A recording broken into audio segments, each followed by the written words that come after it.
A gente está aqui falando sobre o projeto Usina de Valores, desenvolvido a partir do Instituto Vladimir Herzog, que vai ter, inclusive, hoje uma live, né? A gente está falando aqui com o Lucas Barbosa, que é defensor dos direitos humanos, comunicador no Instituto Vladimir Herzog, membro da Rede Narrativas de Profissionais de Comunicação de Causas, e com o João Luiz Moura, mestre em Ciências da Religião, coordenador de projetos no Instituto Vladimir Herzog, pesquisador visitante no Instituto de Estudos da Religião.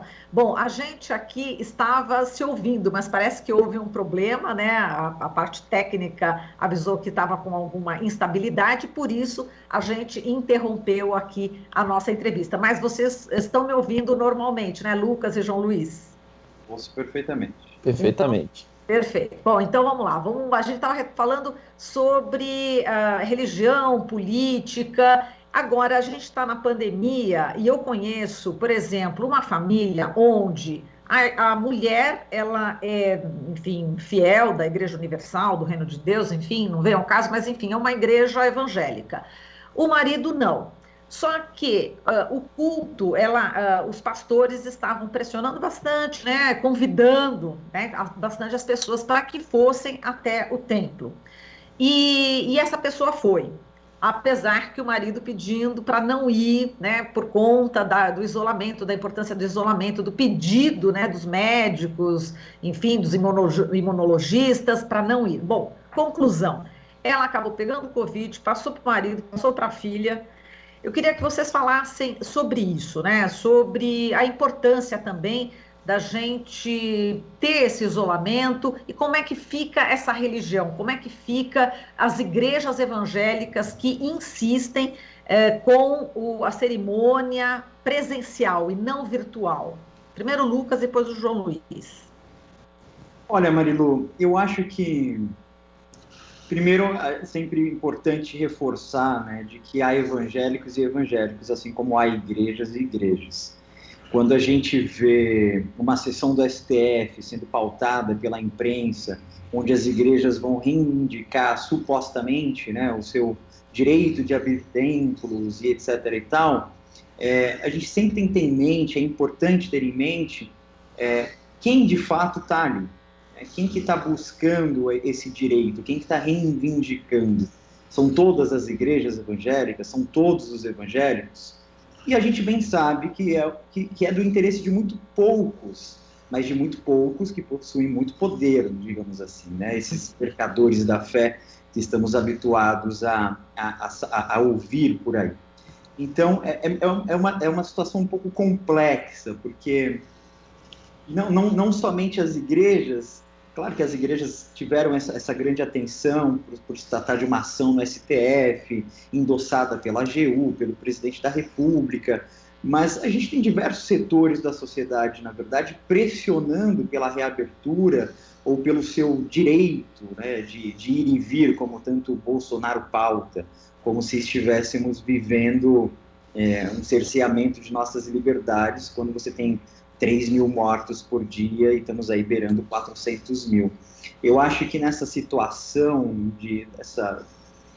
dessa esposa e desse marido que não queria, dessa esposa que queria, acho que o João pode ajudar a complementar um pouco mais. Assim. Exatamente. João? Eu acho que tem esse aspecto que o Lucas apresenta bem, eu acho que tem isso, mas eu queria dizer sobre qual é a importância da presença da igreja na periferia, assim, sobretudo na periferia, porque quando a gente faz esse discurso, a gente tende a olhar sempre para aquelas igrejas ou para aquelas lideranças evangélicas mais midiáticas, né? Então eu não preciso falar aqui, mas aquele pessoal que fala de maneira grosseira, né, gritando, etc., a gente tende a olhar para essas pessoas. E nessas pessoas, né, claramente tem uma disputa política, tem uma disputa de poder, etc., que a gente já conversou aqui. Mas na periferia, há inúmeras igrejas, né, que inclusive eu acompanhei, de igrejas que estão, por exemplo, nós estamos vivendo uma desigualdade social gigantesca no Brasil. E essas igrejas têm fornecido a cesta básica, uma série de assistências sociais que a gente acaba ficando num imbróglio, assim, porque, veja, como é que a gente vai dizer para essas pessoas que não podem aglomerar, etc., se esse é o horizonte de sentido que elas têm, assim, a possibilidade de esperança, de respiro, etc. e tal. Isso não significa que nós estamos apoiando a abertura de igrejas. Não, nós estamos reconhecendo as contradições dessa discussão. É isso que nós estamos fazendo aqui.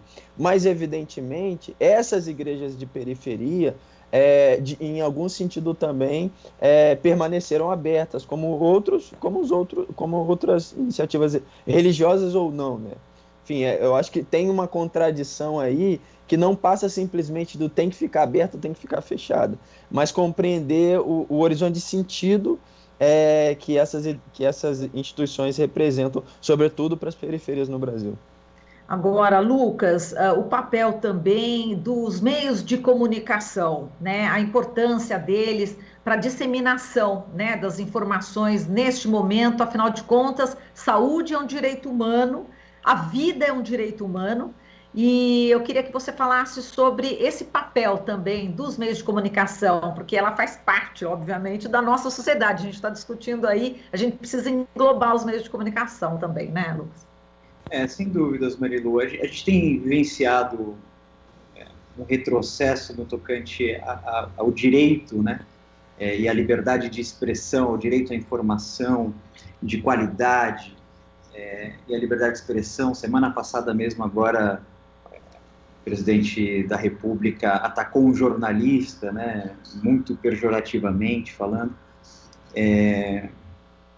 Eu acho que a gente vive exatamente assim, a gente vive um momento de disputa de narrativas muito grande. Então, nesse momento, a comunicação, a imprensa se faz extremamente necessário. E a gente bem sabe que não é do interesse de alguns ou de muitos que a comunicação, que a informação seja pautada com qualidade, com esmero, com trabalho, calcada num trabalho de verdade, né? O que a gente tem visto, pelo contrário, é uma disseminação desenfreada de fake news, de desinformação. Então, por exemplo, bem lembro aqui um grande amigo, o jornalista Sérgio Gomes, que sempre fala do VIA, né? Vacinação, isolamento social e auxílio emergencial. E eu acho que a gente tem tentado, onde a imprensa está, né? Essa é a trincheira da imprensa, entre a desinformação do nosso governo federal e as medidas sendo adotadas por governadores e prefeitos. Então, a imprensa ela tem sido essencial nesse momento, né? Para abordar exatamente essas complexidades das igrejas, se devem abrir ou não, a falta de auxílio, o que significa um fechamento um pouco mais duro, o que significa uma abertura gradual. Sem a imprensa, neste momento, eu acho que a gente estaria numa situação muito, mas muito pior. Perfeito. E, João Luiz, e quando a gente fala de meios de comunicação e quando os donos desses meios de comunicação são justamente pastores evangélicos, que a gente já distinguiu bem aqui, evangélicos, mas quando ele acaba sendo até um apoiador de um presidente que é negacionista. Certamente o que a gente experimenta no Brasil hoje enfim, né, é da ordem do terraplanismo, assim, né, é da ordem do inimaginável, da ignorância completa. O que a gente percebe, né, que infelizmente essas identidades mais conservadoras, mais reacionárias, elas têm um barulho, elas fazem um barulho muito mais alto, justamente porque são hegemonia, né, porque produzem e reproduzem essa violência, têm os meios de comunicação, inclusive franqueados pelo próprio governo, inclusive pelos próprios governos de esquerda, né? Isso, de fato, presta um grande serviço.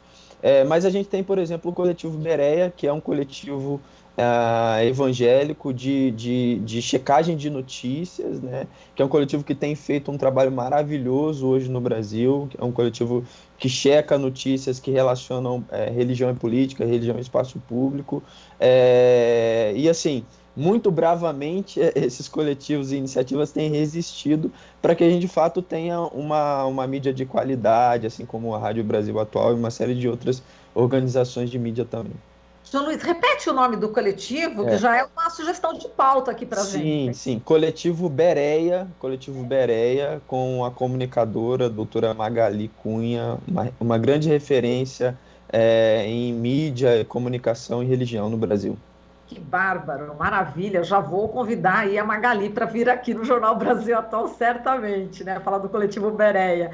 Bom, gente, a gente agradece aqui vocês pela participação. Só repetindo, Lucas, vamos lá, dando serviço aí direitinho para o pessoal acompanhar hoje, a que horas que vai ser, dá todo o serviço para a gente. A partir das 8 horas da noite, primeiro encontro à mesa com Ronilson Pacheco e Wesley Teixeira. Quem quiser participar, as vagas são limitadas, procura lá nas redes sociais, Usina de Valores, Facebook, no Instagram, Usina de Valores, ou no site do Instituto Vladimir Herzog, vladimirerzog.org, ou usinadevalores.org.br. Todos os detalhes estarão lá. Muito bem, um encontro virtual justamente para refletir o papel da igreja diante das desigualdades sociais no Brasil. E a gente está vendo essas desigualdades sociais escancaradas nessa pandemia. Obrigada, Lucas. Obrigada, João. Tudo de bom para vocês. Obrigado, Marilu. Prazer em revê-la. Igualmente. Foi o Lucas Barbosa, defensor dos direitos humanos, comunicador no Instituto Vladimir Herzog, membro da Rede Narrativas de Profissionais de Comunicação de Causas, e João Luiz Moura, mestre em Ciências da Religião, coordenador de projetos no Instituto Vladimir Herzog e pesquisador visitante no Instituto de Estudos da Religião. Você está ouvindo Jornal Brasil Atual. As notícias que os outros não dão.